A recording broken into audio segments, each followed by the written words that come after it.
Sir, आपका क्या नाम है और ये किस तरह का कार्यक्रम आज किया गया है? दिनेश त्रिपाठी। मैं नेपाल के सर्वोच्च अदालत में सुप्रीम कोर्ट में वरिष्ठ अधिवक्ता हूँ और इस कार्यक्रम का उद्देश्य ये है कि नेपाल ने जो संविधान बनाया उसमें नागरिक अधिकार की गारंटी है। उसमें बहुत सारे इंस्टीट्यूशंस बनाए हैं, पार्लियामेंट कोर्ट को बहुत शक्तिशाली बनाया है। लेकिन सवाल ये उठता है कि संविधान के जो प्रावधान है, संविधान की जो फिलॉसफी है वो अपने आप में यथार्थ में रूपांतरित नहीं होती है। उसके लिए उसके दो अहम चीज़ें होती हैं। एक तो उसके जो मेजर एक्टर हैं, जो पॉलिटिकल लीडर हैं, पॉलिटिकल पार्टी है, उनको नागरिक के प्रति, जनता के प्रति जवाबदेह होना पड़ेगा, उनके प्रति रेस्पॉन्सिव होना पड़ेगा। और इसका दूसरा पहलू ये है कि जब तक नागरिक अपने अधिकारों को एसर्ट नहीं करेगी, नागरिक जब तक नेताओं को खबरदारी नहीं करेगी, नागरिक जब तक एक चेतना नहीं होगा, और तब तक कोई भी संविधान सफल नहीं हो सकता है। मैं प्रोफेसर डॉक्टर लक्ष्मी पाठक हूँ। मैं भैरवा मेडिकल कॉलेज में हूँ एज अ प्रिंसिपल। और ये आज का कार्यक्रम है लोकतंत्र, संविधान एवं सुशासन का चुनौती। तो ये कार्यक्रम में हमारा वरिष्ठ अधिवक्ता दिनेश त्रिपाठी सर प्रमुख वक्ता थे। उन्होंने ये कार्यक्रम में अभी नेपाल का जो पॉलिटिकल सिनेरियो चल रहा है उसके बारे में बताया। उन्होंने बांग्लादेश और श्रीलंका के बारे में भी बताया, एग्जाम्पल दिया। हम लोग को, सबको, नेता लोगों को झकझकाना पड़ेगा, उनको उठाना पड़ेगा, चेतना का विकास होना चाहिए। अपने ऊपर भी, नॉट ओनली नेता, हम लोग को भी अपने आप में सुशासन के लिए खुद को भी चेंज करना चाहिए, ऐसा वाला ये स्पीच दिया उन्होंने।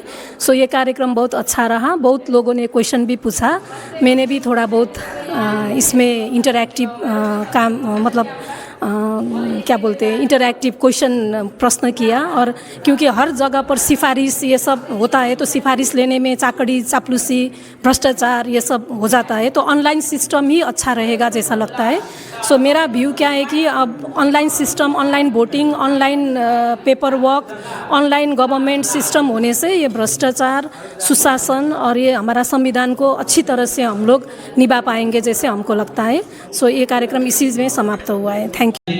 जुन व्यापारीले नेताको फन्ड म्यानेजमेन्ट गर्छ, नेताको चाहिँ घुस व्यवस्थापन जसले गर्छ हो, त्यो व्यापारीसँग मात्रै पैसा छ।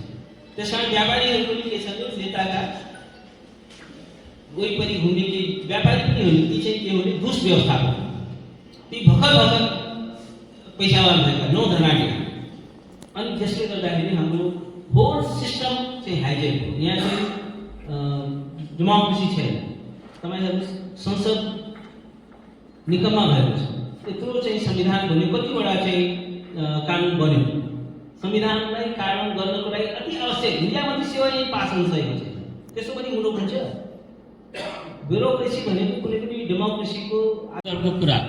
मेरो पर्सेप्सन, म त्रिभुवन विश्वविद्यालयको एउटा रिटायर्ड एसोसिएट प्रोफेसर हुँ र त्यति बेला म जतिको मान्छेले के सम्झे थिएँ भने संविधान सभा भनेपछि संविधान बनाउन सक्ने मानिसहरूको भेला होला।